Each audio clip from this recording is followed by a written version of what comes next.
आधुनिक भारत का इतिहास पढ़ रहे हैं आप लोग मेरे साथ। ये 8वां वीडियो है मॉडर्न इंडिया पर। इस वीडियो में हम देखेंगे कि उपनिवेशवाद के विभिन्न चरण कौन कौन से थे।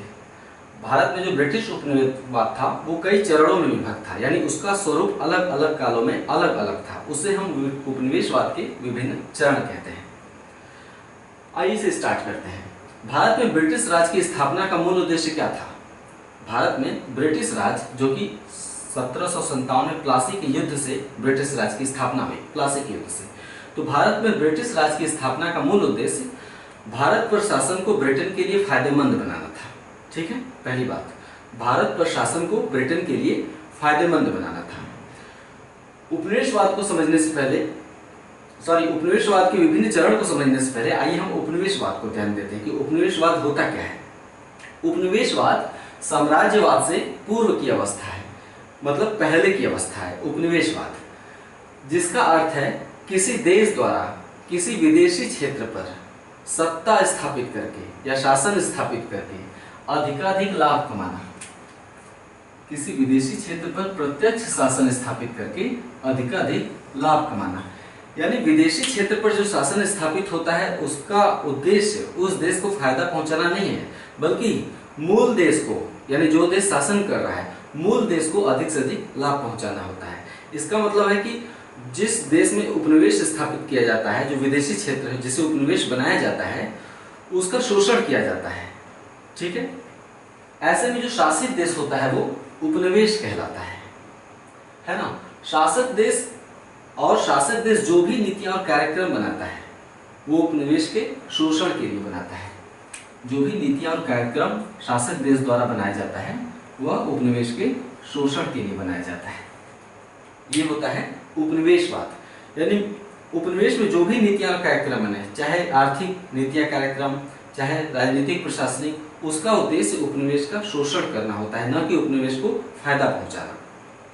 ठीक है, नेक्स्ट, रजनी पामदत्त। ऐसे तो मुगल भी बाहर से ही आए थे, लेकिन मुगल इस देश का शोषण नहीं करते थे।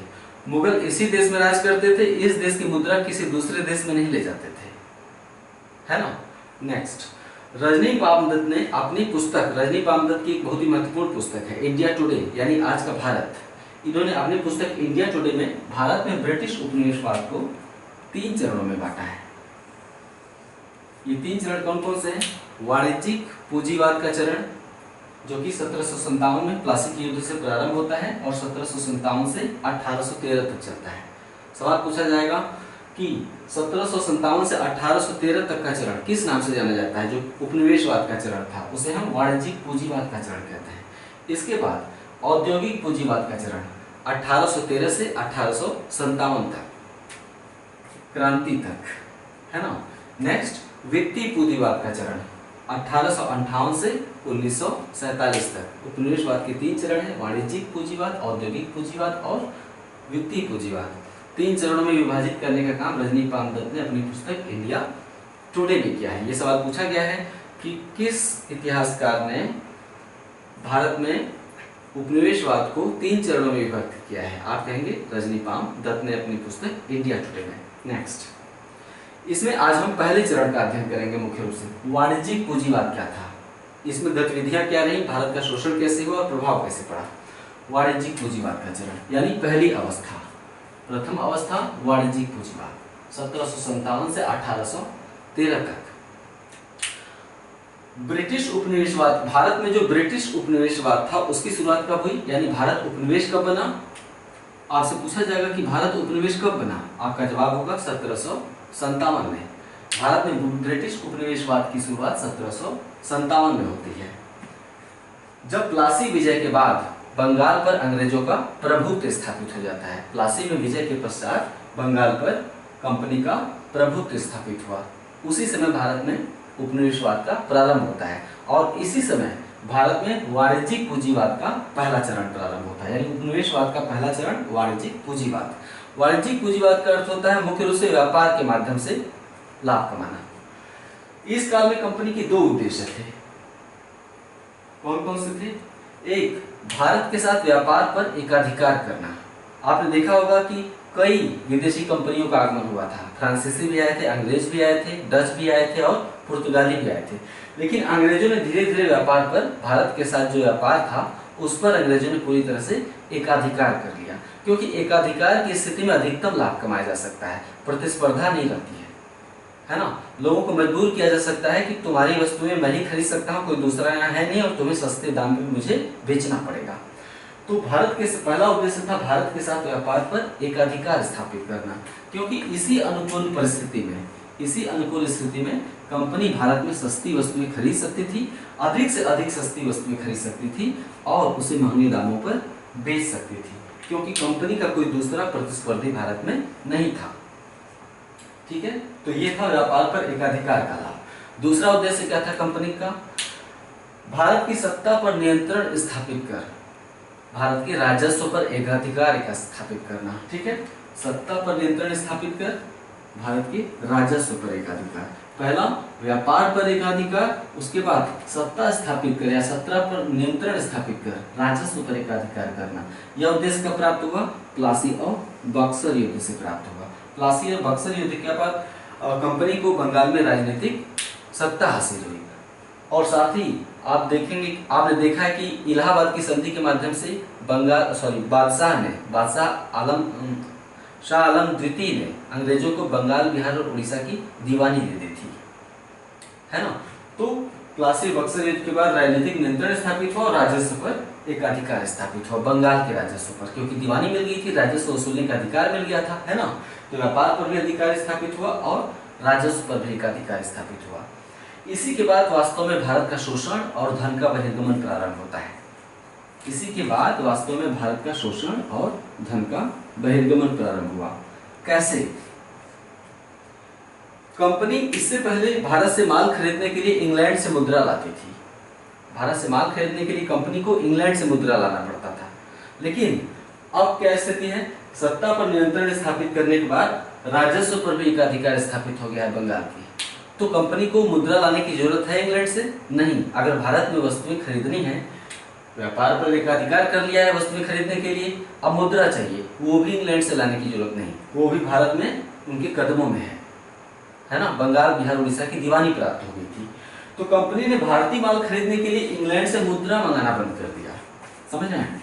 यानी भारत में जो माल कंपनी खरीद रही है, एक विदेशी कंपनी, वो अपने देश से मुद्रा नहीं ला रही है, भारत से ही उसे मुद्रा का स्रोत अथाह मात्रा में प्राप्त हो गया है ना। मुद्रा मंगाना बंद कर दिया। अब कंपनी भारतीय मुद्रा से, समझिएगा इसे, भारतीय मुद्रा से भारतीय वस्तुएं सस्ते में खरीदकर, सस्ते में खरीदने का अर्थ था कि मुद्रा तो भारत की ही थी, लेकिन भारतीय वस्तुएं भी सस्ते में खरीदती थी, अर्थात भारतीय व्यापारियों को ज्यादा मुद्रा नहीं देती थी, वस्तुएं तो खरीद लेती थी लेकिन उसके बदले में मुद्रा बहुत ही कम देती थी। तो सस्ते में वस्तुएं खरीदकर उसे भारतीयों को ही महंगे दामों पर बेचती थी। यानी खरीदती थी कम मुद्रा देकर और बेचती थी अधिक से अधिक मुद्रा देकर। यानी यहाँ भी मुद्रा प्राप्त हुआ, राजस्व पर एकाधिकार, और महंगे दामों पर बेचने से फिर दोबारा भारत का मुद्रा प्राप्त हुआ। इसे ऐसे समझिए। अब कंपनी ने भारतीय मुद्रा से ही भारतीय वस्तुएं सस्ते में खरीदकर भारतीयों के ही महंगे दामों पर बेचने लगी। मतलब समझ रहे हैं? इसका मतलब है कि जो अतिरिक्त लाभ प्राप्त हुआ वो किसका होता था? इंग्लैंड का था, न कि भारत का, क्योंकि कंपनी जो लाभ कमा रही थी कहाँ की थी? इंग्लैंड की थी। यानी भारत से ही मुद्रा प्राप्त करके भारत से ही वस्तुएं खरीदकर महंगे दामों में बेचकर वो मुद्रा कहाँ चला जाता था? लाभ के रूप में इंग्लैंड चला जाता था। वास्तव में भारत की मुद्रा कहाँ जा रही थी? इंग्लैंड जा रही थी। वास्तव में ये स्वस्थ व्यापार नहीं था।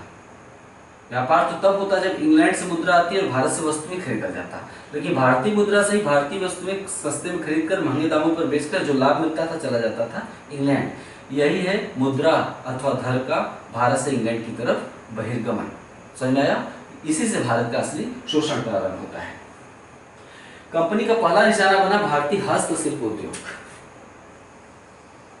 यहाँ के जो देसी बुनकर होते थे उनको बहुत ही कम मूल्य पर कपड़ा और धागे बुनने पर मजबूर किया जाता था। सस्ते से सस्ते दाम देकर कपड़ा और धागे बुनने पर मजबूर किया गया। ठीक है, और उस कपड़े और धागे को या तो इंग्लैंड भेज दिया गया या तो भारत में या बाहर बेचा गया।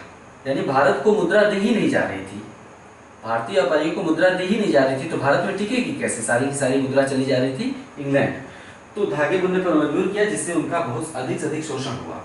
इसीलिए पर्सिवल स्पीयर ने इस काल को बेशर्मी और लूट का काल कहा है। पर्सिवल स्पीयर ने इस काल को बेशर्मी और लूट का काल कहा है। और के एम पनिक्कर ने विशेष रूप से 1765 से 1772 के काल को, के एम पनिक्कर ने विशेष रूप से 1765 से 1772 के काल को भारत में डाकू राज्य की संज्ञा दी है, क्योंकि इसी काल में द्वैत शासन लागू था। द्वैत शासन के दौर में ज्यादा से ज्यादा शोषण हुआ भारत का। ठीक है, ये था भारत में वाणिज्यिक पूंजीवाद का दौर। इसके बाद अगले वीडियो में हम औद्योगिक पूंजीवाद और वित्तीय पूंजीवाद को समझेंगे। इसी तरह से आप धीरे धीरे आगे बढ़ते रहिए। शीघ्र ही 1857 की क्रांति आएगी। नमस्कार।